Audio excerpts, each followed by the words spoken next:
to dissect girls. Did you know I'm utterly insane? Why don't you make like a tree and get out of here? The blackest dies. Puny God.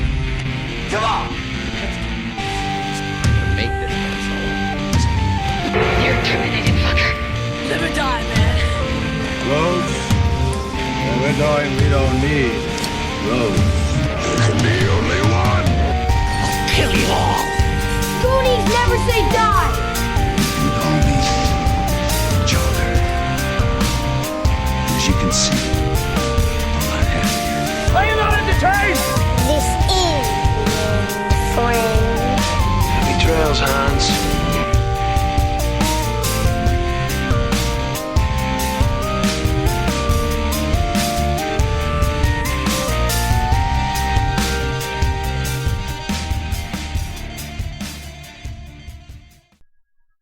Hello, everybody, and welcome back to the Skewered Universe Podcast. My name is Jeff.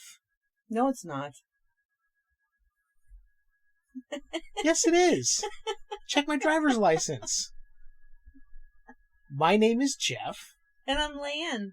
Thank you. And we're back. 2 weeks in a row, people. She's cracking herself up over that one. Yeah, I really am. And this week, we're going to be talking about the 2021 Nia DiCosta directed Candyman. But before we dive into that, we did rewatch the original last night, just as sort of a refresher. So, Leiann, what are your thoughts on the original? Did you like it? Did you enjoy the story at all? Yeah, I like it. I like movies about, stuff. Urban legends? Yes, thank you. Fuck. We're off to a good Myths, start. urban legend stories. Yeah. Yeah.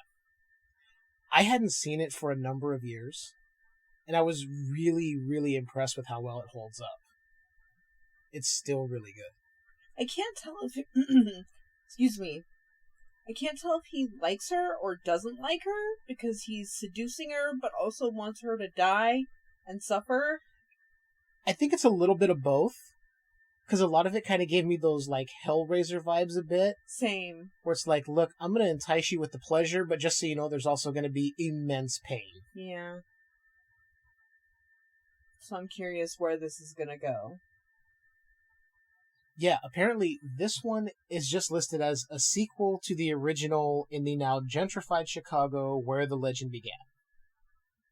So it is not a reboot, it is not a remake, it is not a requel, as some people say. It's a sequel to Candyman. I'm going to go out on a limb and say that it probably does away with the couple of sequels that were made, which are garbage. You don't need to watch them. Anyone listening, you don't need to watch them. Biggest problem I have with those sequels is they keep retconning the origins of Candyman. The first one is he was the son of a guy who patented a machine to make shoes. They were very well off. He was an artist, was commissioned to paint the portrait of a rich landowner's white daughter. They fell in love, and because white people back then were blatantly racist, oh wait, it still happens now, sorry, I'm just going to say it, they hired a crew to cut off his hand and douse him with honey and kill him by bee stings. In the later sequels, it was changed where then they shoved the hook in his hand or they did other things. I don't know. It was just like, you're changing the origin again? I didn't understand it. But yeah. Watch the original from 92. It's really good. The acting is solid. I like that little kid Jake that was helping Helen's character go through the project and kind of figure things out. He was a smart kid. Yeah, he's really likable. There was a sympathy to his character. You felt bad because this kid just kind of seems like he's living on his own. But I do like the one line, and I've heard it for years, and it always makes me laugh, is when the one guy walks in, when she's taking pictures in the bathroom. Heard you looking for Candyman, bitch. I don't know why I like that line so much. It's just funny. Yeah. So anyway, were you anticipating this movie? Are you excited to see the new one? I'm indifferent. Indifferent? Yeah, sorry. No, that's fine. You're allowed to be indifferent. I'm excited to watch a good horror film, because I like them. But I'm not necessarily a fan. It's not like I saw this a million times. I've seen it maybe once. I think twice now. Okay, yeah, I was excited for it, but I tend to keep my expectations low with these things, but everything I've heard is that it's a really solid movie. I haven't listened to any reviews because once it came out, like within weeks, everyone was talking about it all over the place. Podcasts, the internet. So I stayed away, and that's why I kind of held back on doing this episode. Now, one other thing I want to say before we dive into our review here, because you guys know how this goes. We're going to watch, and we're going to come back. And then we're going to watch, and then we're going to come back. You know, our little back and forth that we do here, patented by the Skewered Universe. Next week, I'm teasing it now up front, I'll tease it again at the end. I am doing a wrestling episode. I have potentially 4 guys coming on, 2 who you've heard on the podcast before, 2 who have never been in the Skewered Universe, and I'm really excited to get these guys together. We're going to talk some pro wrestling, motherfuckers. That's right. Inside the squared circle, we're going to talk about stunners, flatliners, code reds, anything, Spanish flies, whatever. It's pro wrestling next week, baby. Leiann, is there anything else you'd like to say before we move on into the review, or is there anything you'd like to touch on that maybe you've watched, read, listened to? Well, yeah, I just wanted to mention that I watched a movie called The Giver. Oh, really? Yeah, so it's basically it was done in 2014, PG-13, drama, romance, sci-fi. And it's basically a world where they get rid of emotions. Kind of similar to Equilibrium. Ooh, okay. And basically, each person is given their job for life. And this one kid is given the job of receiver. Okay. And he gets his knowledge and wisdom from the one that came before him. And they call him the Giver. Oh, that makes sense. The giver, the receiver. Okay. Yeah. I'm gonna have to check that out. That sounds interesting. Yeah, it was pretty decent. I like when there's sort of, I don't want to say dystopian futures, but futures where they're like, look, emotions don't do us any good, so let's suppress them. Yeah. Because we saw how well that worked out in Equilibrium. Yeah, it always backfires. Yeah, I really have nothing. I haven't watched anything. I mean, I watched an Avengers movie not long ago again, because why not? Oh, the main star of this new Candyman movie. Now, I may butcher the pronunciation of his name here. It is Yahya Abdul Mateen II.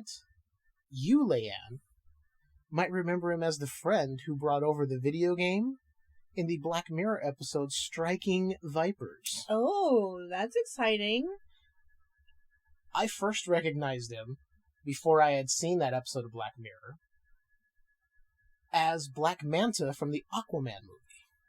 Oh, okay. He is a solid actor, so I'm looking forward to his performance in this to see what we get.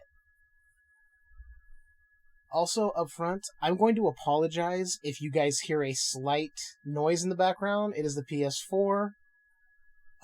Long story short, I have to replace some thermal paste at some point on some components. I'm going to do my best to clean it up in the editing. But basically, this is what we're using to watch the movie. Yes, as it is available on Vudu. But we'll tell you all that after we give our thoughts, and our final thoughts at the end of the show. But until then, Leiann. What? Will you be my victim and watch this Candyman movie with me? Yes! It was always you, Leiann. Alright, guys, we'll see you back in just a few. Let's all go to the lobby. Let's all go to the lobby. Let's all go to the lobby to get ourselves a treat. Delicious things to eat. The popcorn can't be beat. The sparkling drinks are just dandy. The chocolate bars and the candy. So let's all go to the lobby to get ourselves a treat. Let's all go to the lobby to get ourselves a treat.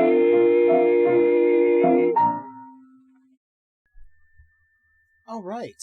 First 15 minutes in, we are back at Cabrini Green. That makes me happy, because I love that setting. What are you thinking so far, Leiann? I don't want to give too much of the story away in case anyone hasn't seen it. Well, there are 3 things I've liked so far. Number 1, the paper puppets. Oh, they're so good. Like, who even thought of that? That is so creative. It was well done, because they were retelling the story of Helen Lyle from the original Candyman, but it was all done with these paper puppets, and it was so good. Yeah, and they keep using it throughout. The second thing I like is the soundtrack. I'm really digging the music. It's really good music. And the third thing is he put her in her place when they were talking about places being gentrified and how they clear people out and then build up around it. And he goes, oh, kind of like this place? She's like, damn. Yeah. Ouch. Yeah. The boyfriend of our main character's girlfriend's brother put her in her place when they were talking about the gentrification and basically white people tearing down the ghetto and rebuilding because they realized they built the ghetto. Yeah, and they're living in this really new, nice apartment. And yeah, he called her out on it. It was great. What I like too is that they're kind of getting right to it with our main character, Anthony, the artist, immediately becoming enthralled with the story of Cabrini Green and Helen Lyle and the story, the urban legend that has surrounded her now. Because the story is not factual from what we've seen in the original Candyman. It has been twisted around, and she's made out to be this huge villain. Oh, but it's so good. The paper puppets, I had heard about that, and I'm like, okay, I want to see what this is. And now that I've seen it, I'm like, that is such a good device. Yeah, I really like it. Instead of flashbacks, and clips from the original movie. Flashbacks? All right. I don't know. All the talk of gentrification has screwed up my verbiage. Oh, God. Forgive me, people. Forgive me. Anyway, so far, we're digging it. Yeah. So I think we're going to jump back in here, and we'll talk to you guys in just a minute. Visit our snack bar and treat yourself to some delicious Castleberry's pit-cooked barbecue sandwiches. Cook the Castleberry way, slowly over open pits of glowing charcoal, then seasoned with a sauce that's zesty, yet delightfully mild to please the entire family. Also at the snack bar, you'll find popcorn and soft drinks and candy and French fries to go with your Castleberry's barbecue sandwiches. There's plenty of time before the movie starts, so visit our snack bar right now for Castleberry's pit-cooked barbecue sandwiches. Another 15 minutes in. And, oh man. What are you thinking so far, Leiann? I like that he's a struggling artist. I do too. It works for me.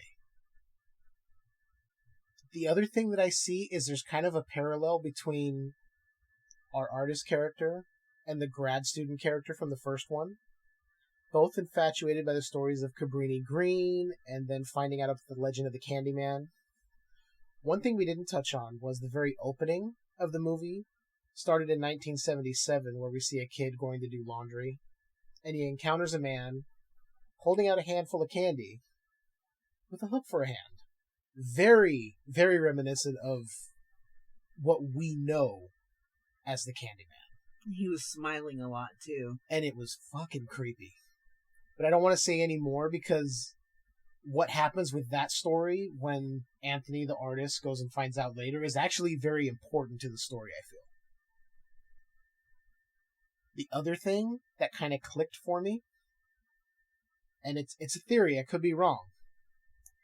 Anthony was the name of the baby that was abducted by Candyman in the original 92 film. Our artist is named Anthony. I think it's the same person, grown up.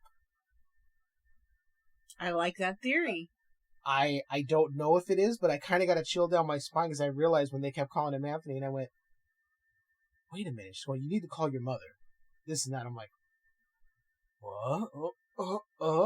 I'm getting chills thinking about it right now because I'm like, oh, if they're tying it all together, that's fucking brilliant. So far, it's really good. I like it. He's kind of following the same path as her, but not the same. He's an artist, so he's taking inspiration from these stories and creating his art. He's misunderstood, just like she was. Yes, very much. So it's similar beats, but different enough that it's fresh. I'm full in on this. Same.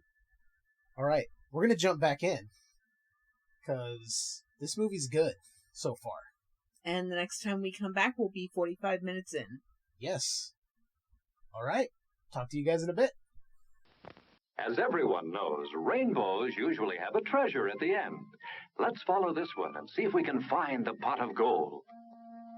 Oh, there, and I suppose you've come to claim me treasure. Well, we'd like to see the gold first. Ethan, there's better than gold in here, me lad. No, just look here, no. Candy, refreshing soft drinks, popcorn, ice cream. Well, that's some treasure, but anyone can buy luscious treats like these at the snack bar. You don't tell me. Do you suppose you could get me a job as a snack bar attendant?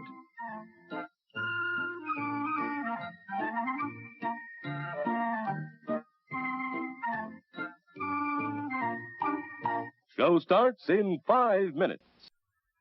Oh man, is this getting so much better. Oh. Tell me how you really feel. I'm creaming over this movie so far. I meant anything but that. No, I'm really digging it. The tension is good.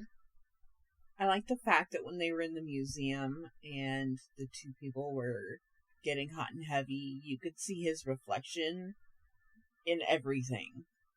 But he was invisible. His reflection, his shadow. The Candyman, by the way. They summoned him, being stupid. And I say that as someone sitting on the outside watching the movie going, don't say his name. We know what's going to happen to you. And we didn't touch on that Anthony got a bee sting when he was out taking pictures of areas, very much like Helen was doing in the first movie. And his hand is having some sort of weird reaction. They keep showing it, and I'm trying to figure out exactly where it's going. I have an idea, but I don't want to say. In case it spoils something for me later on, I may be spoiling myself, but I'm not going to say it in case it spoils you. Oh. What they've done, him going and getting the file and tape recorder of Helen's old research, listening to the story of Ruthie Jean from the first. This is tying everything together so well.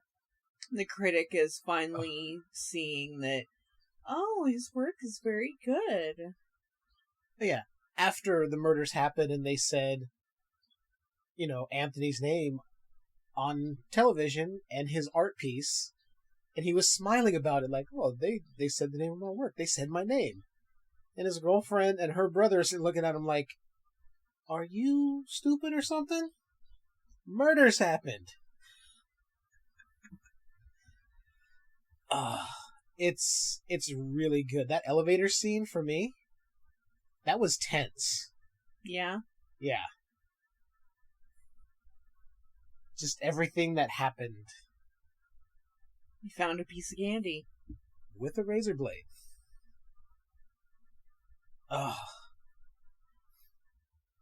I'm liking what they've done because it's such a fresh take on the story, but I like that it is almost a direct sequel to the original. Yeah. Taking place years later after the story of Candyman is kind of faded a bit, and this story of Helen Lyle and what she did, her going crazy, going on a rampage, killing all these people. And now we circle back where the story of Candyman is now once again becoming in the public eye because of Anthony's work. He's doing a series based on it. He wants everyone to know. Ugh, I love it. I'm loving it. We're 45 minutes in. This movie's only an hour and a half, meaning we only have 45 minutes left.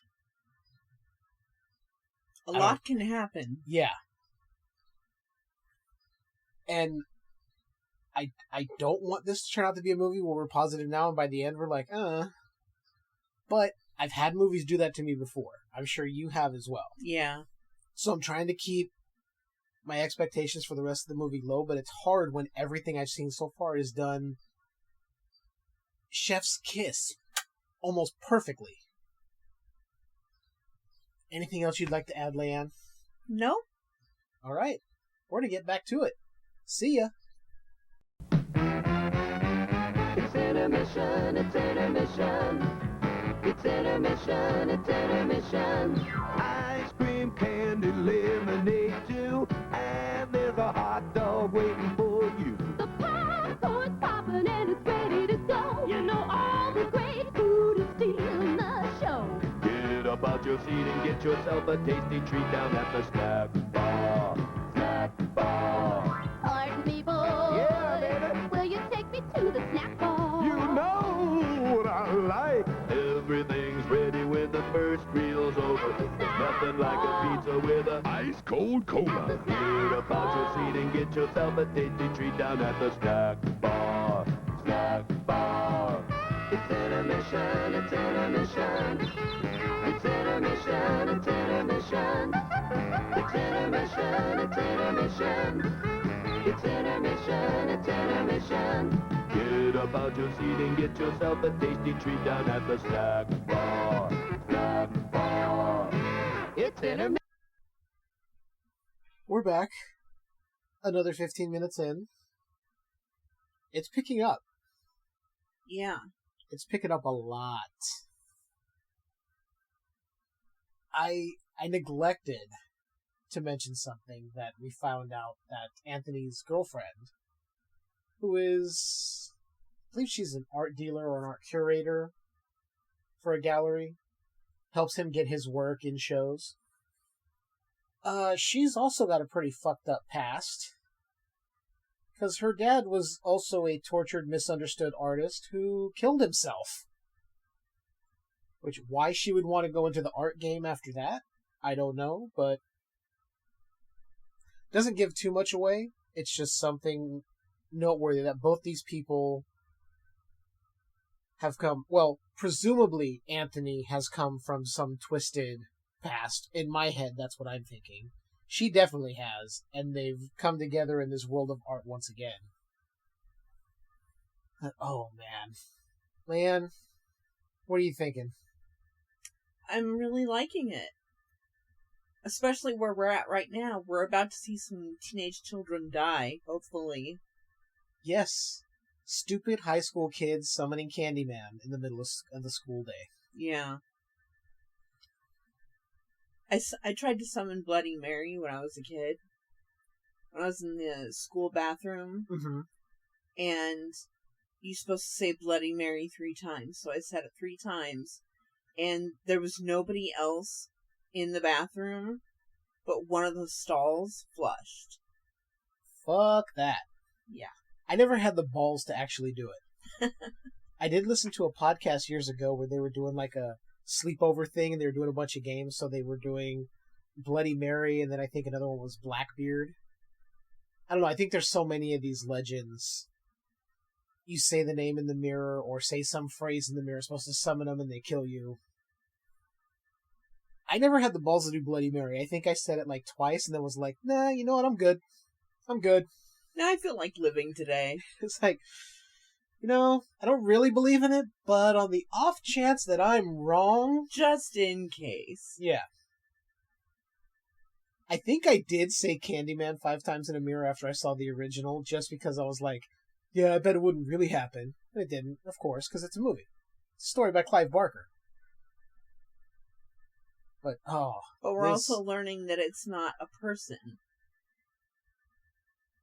It's like a collective thing, almost like an entity that is passed from Daniel Robitaille, who was the original Candyman. I see it as a collection of all the times this has happened. And every time it happens, this entity gets a little bit stronger and a little bit stronger. And it's basically the concept behind what happened to them. Right. And I think it's also sort of an allegory for the systemic racism. Yeah, that's blacks kind of killing what I blacks, mean. whites not really paying attention, gentrification, all of that. And I don't think it's heavy-handed. They could have gone heavy-handed. I think it's done very well. It's not hitting you over the head with anything, in my opinion.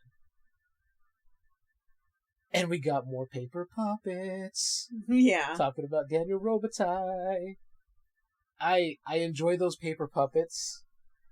They're kind of creepy, but they're really, really cool at the same time. I just like that it's artsy and creative when this isn't necessarily an artsy creative movie. Yes, it's about an artist, but the movie itself is kind of a typical horror theme. Right. But the fact that they're adding these paper puppets gives it a whole different feel, and I really dig it. It's so much better than just creating flashbacks or getting old footage from other movies or trying to recreate footage with actors. It's unique. It's what I love.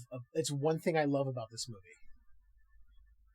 That, and I like the fact that we're seeing Anthony's descent into madness.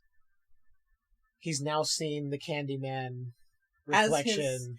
Basically, instead of seeing his reflection, he's seeing himself as the Candyman. And the version he's seeing is the guy that was beaten to death by the cops in one of the stories that was told.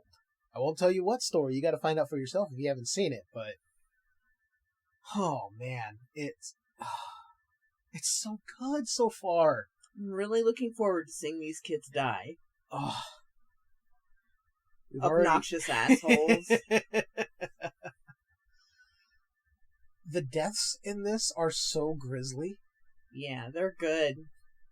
It's very much in line with the 1992 film, because those deaths were gory and grisly as well.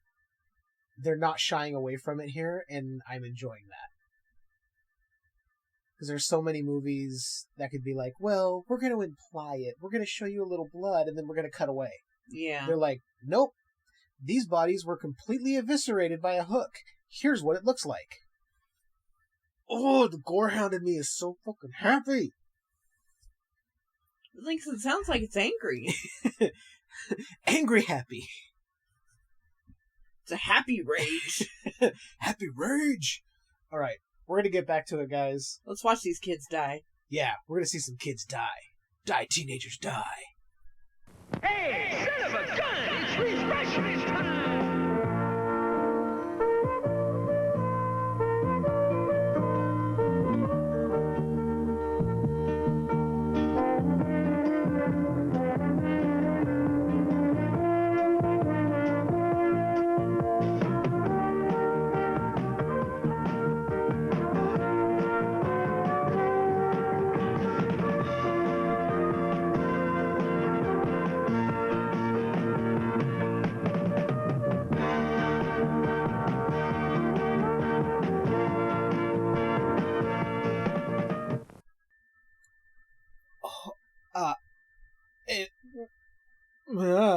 Trypophobia warning.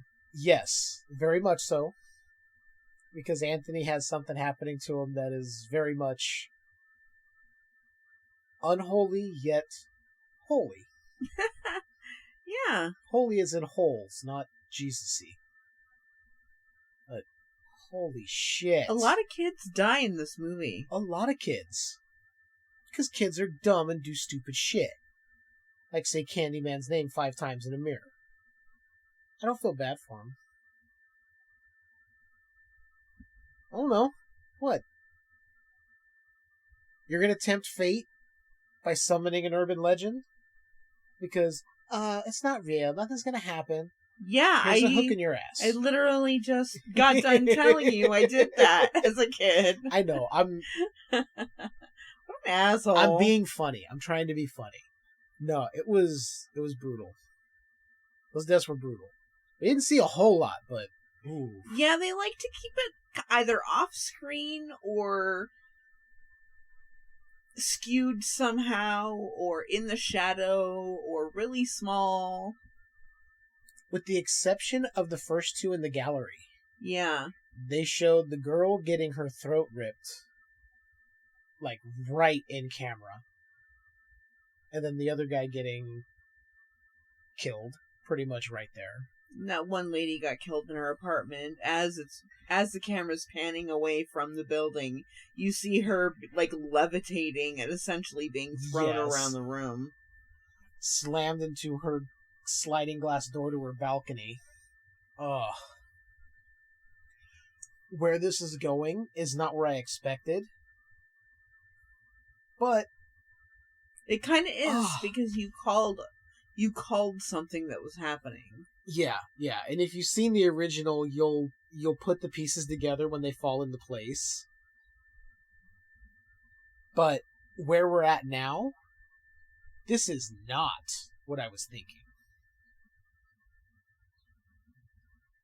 It's gone a little batshit, but it makes sense when you think back to that original film and what was happening. I also like that it's both kind of, it has a retro feel to it, but it's also a futuristic feel. It's modern and vintage at the same time. Yeah. It's... I don't know the words to qualify it, but it's brilliantly done. Yeah. There were 3 screenwriters on the movie. It's good videography as well. Oh, the cinematography is great. So, Nia DiCosta, who directed, also was writing on the screenplay along with Wynn Rosenfeld and Jordan Peele. Oh, okay. So I'm like, okay. They came together and created something that is fantastic. And I think I have an idea as to, like, the children and why children keep getting murdered. Well, because they're stupid and naive. It's not that they're stupid, they're just naive. They don't know any better, right? And I think because Candyman is not a person, it's a concept of the gentrification and racism and all this stuff. Mm-hmm. And it's basically, one of the characters said, it's a cycle. It's going to keep happening and we're stuck and things are never going to change. And I think maybe the fact that all these kids are dying, they're all innocent, they all don't know any better. I think maybe that has to say, like, a correlation with kids in real life. I think you're right. The loss of innocence, being caught in a cycle of violence and racism and whatnot. It's affecting the children the most. It does make a lot of sense. I didn't even think about that. That makes sense. Because if you think about it, Candyman, or the original that started the cycle of Daniel Robitaille, he was innocent of doing anything wrong. He just happened to fall in love with a white woman and got her pregnant. He was stripped of any innocence he had by these guys who killed him. So it does make sense that now these children would lose their innocence in a violent manner in this perpetuating cycle of death and trauma, which harkens to gentrification, systemic racism, and all of that. We're really getting deep on this. And also the fact that I think with the adult kills, they're more graphic, but when it comes to all the kids, it's been off screen. It has. And I think that goes to that as well. Right. I did appreciate the way it was done, though, because they only showed, once again, we only saw the blood and the reflection of Candyman just kind of floating around doing his thing. There's one thing I really like, and I think you've caught it. As we all know, Candyman, bees, they go hand in hand, or hand in hook. But anytime there's a bee and it's near a mirror, it just, like, starts tapping. But if you've watched, the last time in the bathroom where those girls got murdered, the bee flew up to a compact mirror, tapped a few times, and then flew into the mirror, and then went to Candyman's reflection and, like, rejoined him. Oh, I didn't catch that. I'm like, ooh, that's... It's little things like that I like, so I'm like, that's a touch of just, like, oh, that's messed up, because there is something otherworldly going on. Yeah. And the innocent girl in the stall who was just listening to her headphones and saw the carnage happening underneath the door, saw the bee and saw the reflection, was like, what the fuck? Yeah. We got 15 minutes left. Let's close it out. Let's close it out, and then we'll come back and give our final thoughts. Yeah. And whether or not we recommend it. Although, I'm pretty sure you know where we're going to lean. But you never know.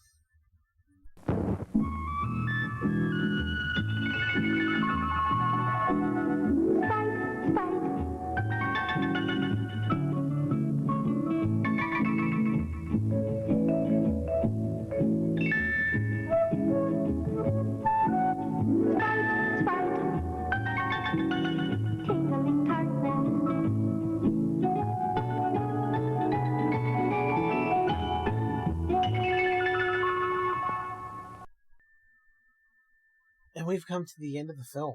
Man, that ending puppet sequence is really intense.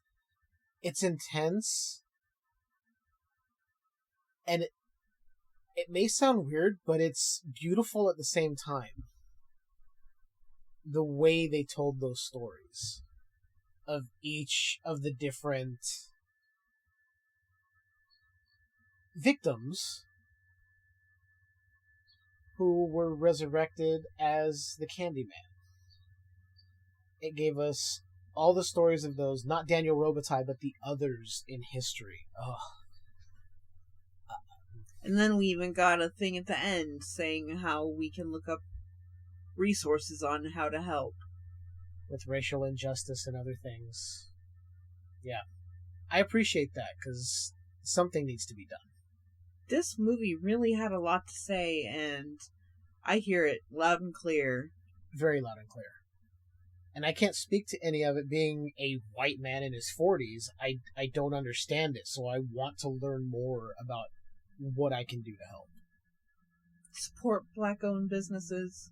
Damn straight. But aside from that, the ending sequence of this movie, oh my god. I give it a B+. Get it?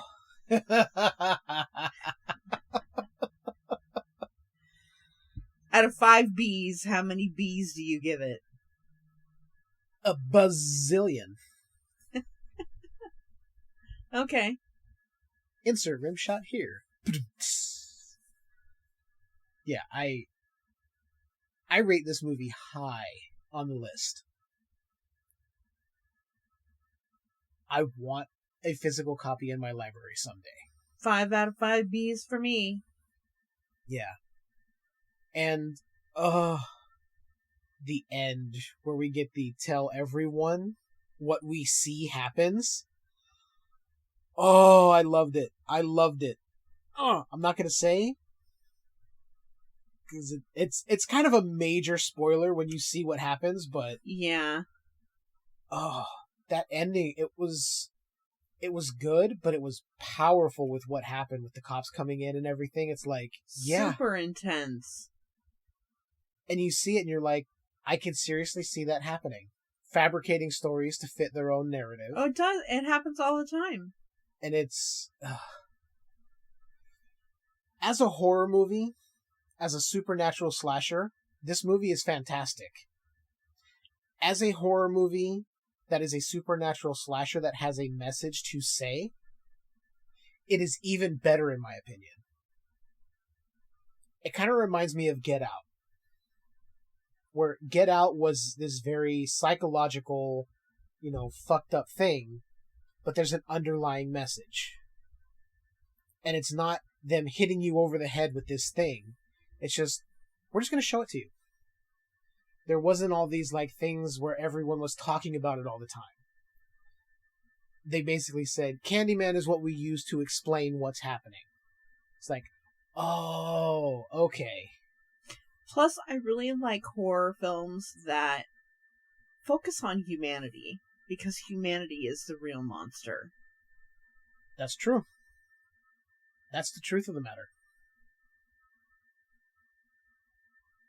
I mean, when you break it down, we're our own worst enemy. We're the monsters under the bed. We're the creatures lurking in the shadows. We're the entity in your closet. And we look like normal people. Mm-hmm.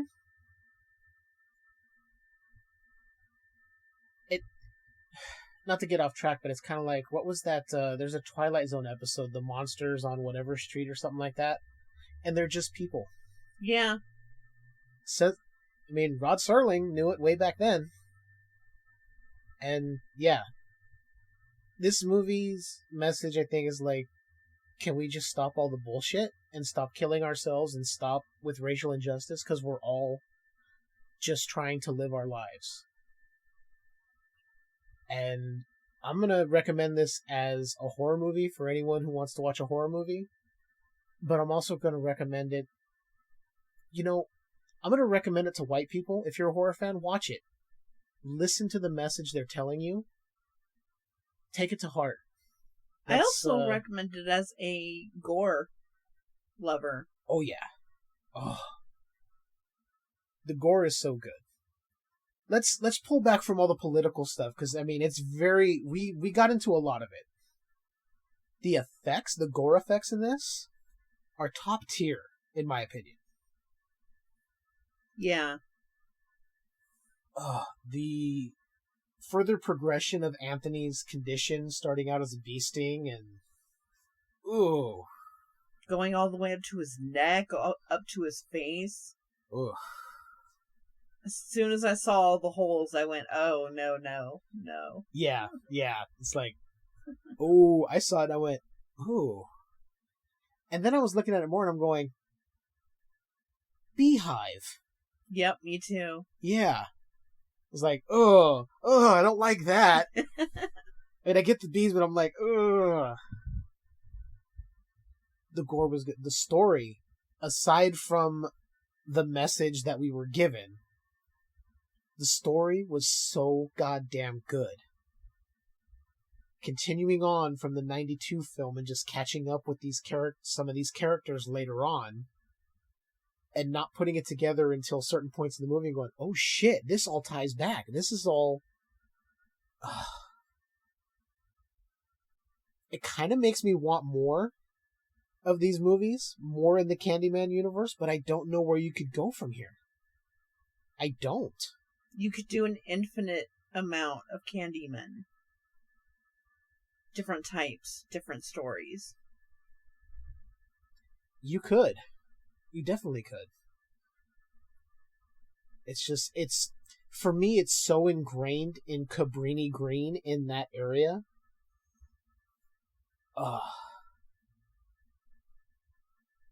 Everything the tension that they built, the kills that we got to see, the fact that Candyman wasn't seen most of the time. I've been talking a lot. Leiann, what else do you have to say? My favorite parts are every time he smiles. In his reflection, when he smiles, I'm like, oh, gross.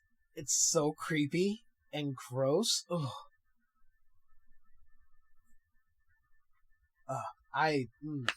Yeah, so 5 out of 5 B's for me. 5 out of 5 B's for me, too. Even though I said a buzzillion. Yeah. Yeah. So, Skewered Universe approved. For sure. Highly recommend you guys watch this. I didn't want to spoil it because I know a lot of people saw it, but there's probably a lot more that haven't. Seek this out. Rent it. Buy it. Actually, you know what? Don't just rent it. Buy it. Buy it and support this director, support the screenwriters, support the people behind this film by buying this movie. And the actors. And the actors, everyone involved. Ugh. It was fantastic. Way better than I expected. Yeah, same here. At no point in time was I bored. Same. And there's sometimes where even a good movie can have those moments where you're like, okay, we're dragging out a little bit. This is the time here. to get up and get popcorn. Yeah. You know what I think those moments might have been? Where the puppet shows came in. Had it just been flashbacks and stuff with some narration over it, people would have skipped over it. Okay.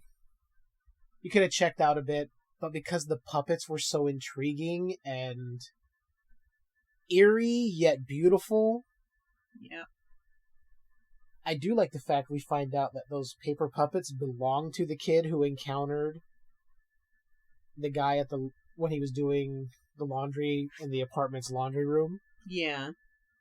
I did like that fact that we found out. I'm like, oh, he was making the puppets. Okay. Oh, man. So, yeah, we recommend it. Yeah. So, what do you think we should do for our next episode? Because next week is booked. But after that,